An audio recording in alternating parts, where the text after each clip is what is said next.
Olá, turminha do quarto ano, eu sou a tia Vânia, nós estamos na semana 9, isso aí. Semana 9 aqui repleta de novidades para você. Lembrando que durante toda a semana a gente está revisando o quê? Conteúdos, isso aí. São os nossos conteúdos para nossa avaliação bimestral do segundo bimestre.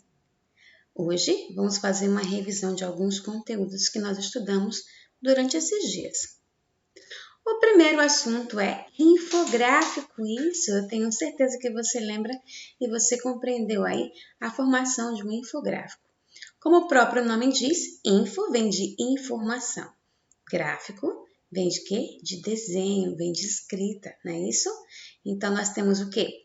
Nós temos desenhos e escritas informativas, onde as pessoas podem abordar aqui muitos temas.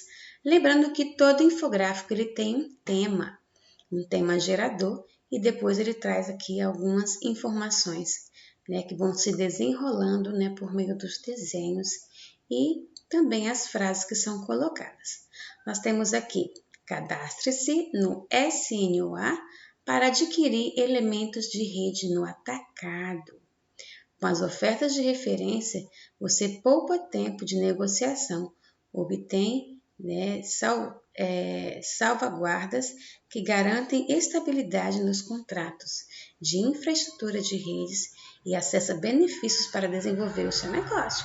Então, aqui, no caso, é um infográfico destinado a grandes empresas, né, onde elas vão investir aí e vão conseguir também, né, créditos aí para montar o seu negócio, onde buscar, onde comprar, tá bom? E essas são as informações do infográfico. Observem aí que não pode ser textos longos, tá? As cores também, elas são importantíssimas para chamar a atenção das pessoas que vão ler esse tipo de texto. E é para isso que ele realmente serve, né? Para divulgar. E todos eles, como a gente já falou no início, tem que ter um tema, tá bom? Leia o infográfico aí. Nossa, aqui está falando sobre o consumo de água em alguns países, tá certo? Então, olha só, as informações que o nosso infográfico nos traz aí. O volume total de água na Terra é de aproximadamente 1,4 bilhões de quilômetros cúbicos. 2,5 desse valor, cerca de 35 milhões de quilômetros cúbicos, é de quê? Água doce, isso. Somente esse valor. Só que boa parte desse valor ainda está congelado. Isso aí. Olha só. Desses 31 milhões de quilômetros cúbicos, em torno de 70% estão na forma de gelo, encontrado nas regiões Ártica e Antártica e em topos de montanhas. Observa aí o nosso copo representando aí a diferença entre toda a água do mundo e a água que está aqui no nosso país.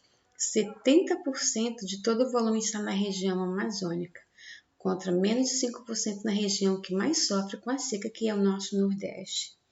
E o Brasil, ele se destaca aí com 12% de todas as reservas de água doce do mundo. Claro, né? Sendo o país que mais possui água doce de todas as fontes mundiais. Observe aí que nós temos projeções das Nações Unidas para 2025. Olha só, baseado em muitos estudos, a gente tem que 1,8 bilhões de pessoas terão carência absoluta de água. Então, né, aí causando bastante mortes daqui a alguns aninhos, né? Volume de água no mundo, nós temos aí cerca de 97,5 de água salgada e apenas 2,5 de água doce. Lembrando que boa parte dessa água doce está congelada. E aí, esse infográfico ele mostra a nossa realidade, a realidade mundial do uso da água no planeta. Lembrando aí, né, mais uma campanha desperta aí para o uso consciente das nossas reservas de água aí mundiais. Um outro tipo de texto que nós estudamos foi o poema visual. Vamos ler? Lua na água, alguma lua, lua alguma. Vejam aí, gente, né, a formação da lua, né, refletida aí na água, certo? A palavra lua está refletida na água, assim como a água também está se refletindo aí no nosso poema. Que interessante, não? Poemas visuais, eles trabalham palavras e formação aí também de figuras. Como nós temos aí o conecte a quem leva energia para o seu dia. Observem que o fio utilizado aí da tomada, né, ligado aí para a bateria, ela está criando aí uma conexão por meio de quê? De palavras que foram escritas. Isso aí é exemplo de poema visual. Como o próprio nome diz, são produções literárias em que as imagens, formas e tudo que é capaz de ser captado pela visão ganha aí destaque. Como se fala em destaque das percepções visuais, muitas coisas podem ser incluídas e não se proíbe a mistura com outras linguagens, viu? Toda e qualquer linguagem, né, muito bem-vinda aí para essa técnica. Agora também ela tem uma origem da poesia visual. A poesia visual ganhou destaque internacional apenas na época do modernismo, ou seja, foi algo bem recente. O modernismo ele foi um movimento, né, onde surgiram muitos artistas com inovações aí no mundo da arte, novos jeitos de pintar, novos jeitos de reproduzir o talento que eles trazem dentro de si. Este movimento literário surgiu após as vanguardas europeias, que revolucionaram o modo de se fazer arte, seja na música, pintura ou até mesmo na literatura, né, por meio dos livros aí. Então, nós temos aqui a poesia visual, aqui no caso, na tarde fria de julho, voa o cheiro, o barulho do café descendo quente, pelo bule reluzente. E me pergunto já em prosa, existe coisa mais gostosa? Então, olha só, nós temos aí uma prosa com rima, né? Utilizando aí palavras que fazem aí a figura, né? De todo o desenrolar aí da xícara e também da fumacinha aí emanada pelo café. De acordo com o autor, né, ele assemelha uma coisa muito gostosa por meio do cheiro, né, e do próprio sabor que o café traz, tá? Então, lembrando um pouquinho sobre o modernismo, ele foi um movimento aí que pôde trazer esses e mais outros tipos de arte para o nosso país. Né? Lembrando que essas artes, elas surgiram aí desde a Semana da Arte Moderna, onde nossos próprios artistas brasileiros foram buscar lá fora algumas técnicas diferentes. E aí, eles puderam trazer essa riqueza para o nosso país e aí difundir, fazendo com que a nossa arte ela tivesse cada vez mais características diferentes. E aí os artistas se sentissem cada vez mais livres, né, para representarem aquilo que eles achavam que era interessante reproduzir. Agora vamos falar um pouquinho sobre isso, reclamação. Vamos reclamar aqui. Não, tenha calma. Nada de reclamar. A gente vai aprender aqui quais são as características de um texto de reclamação, de uma carta de reclamação. Primeiro, olha só, vamos falar sobre o remetente, que é a pessoa que está enviando a carta. Logo após, a gente tem quem? O destinatário. Quem pode solucionar o problema, no caso, a empresa, né, a pessoa a quem você vai fazer a reclamação. Escreveu por quê? Isso, qual é a reclamação que você está fazendo? Por que você está reclamando sobre aquele assunto? Quais são os argumentos utilizados? O problema que você colocou em questão, ele merece atenção por quê? Quais são os prejuízos causados pelo problema? E logo abaixo nós temos aí as solicitações, o que espera que seja feito, por quem seja feito, tá? Essa aqui é uma estrutura, né, de uma carta de reclamação. Lembrando que em atividades anteriores nós tivemos o privilégio de observar uma carta de reclamação, onde uma empresa, né, de água da cidade, de água e esgoto da cidade foi notificada por um cliente, onde o cliente ele aborda o quê? Ele aborda que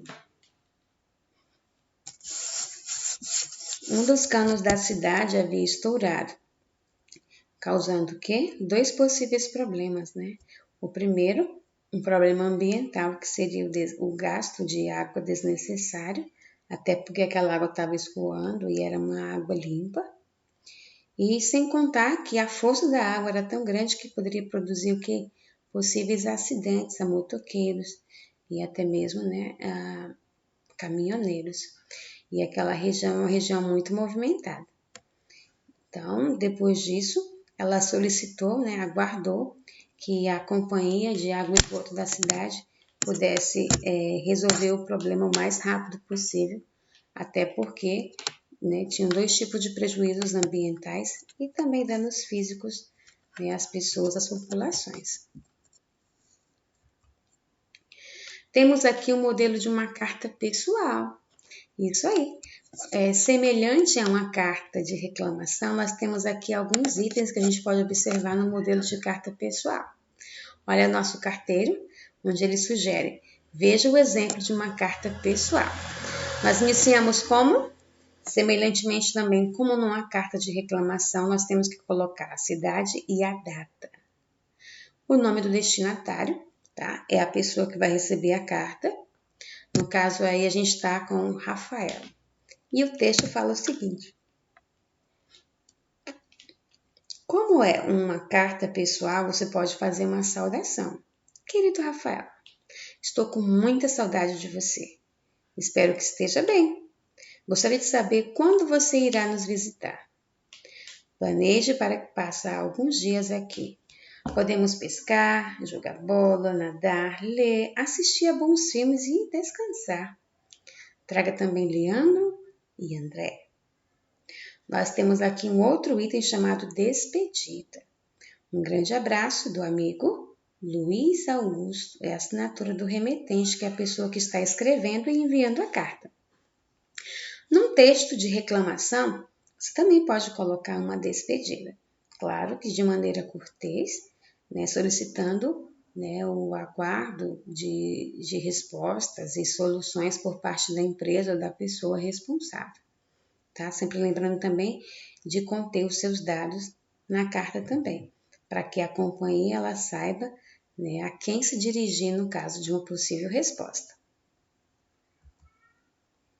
E olha só o que eu descobri na internet, uma criança, né? Assim como você, uma criança de 8 anos que, pensando em alguns problemas que ela percebeu aí, ela resolveu fazer uma carta de reclamação ao presidente do país, Jair Bolsonaro. Olha só que interessante como é que ela inicia a carta.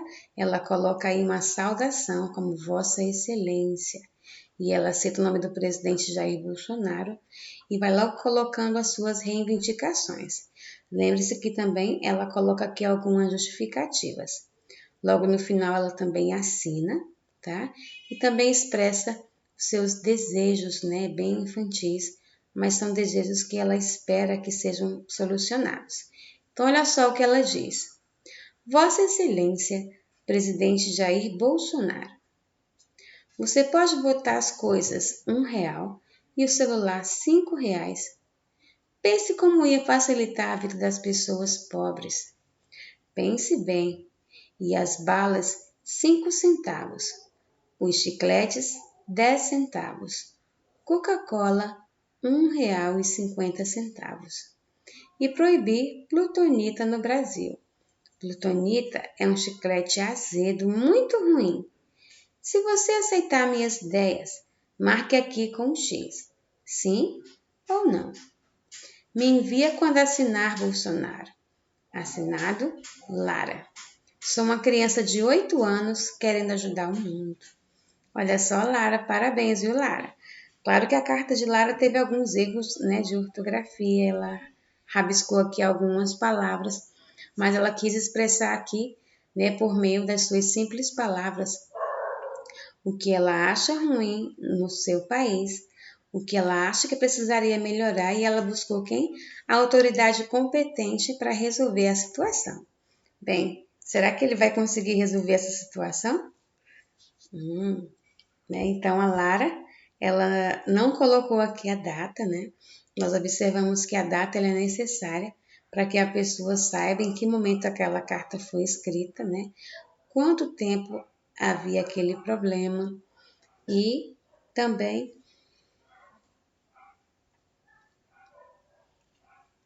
uma coisa interessante que a Lara colocou aí, ela colocou também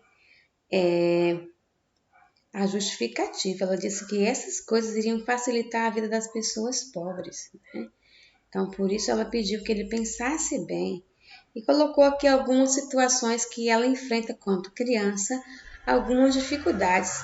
Eu queria comprar chicletes, né, e eles são muito caros.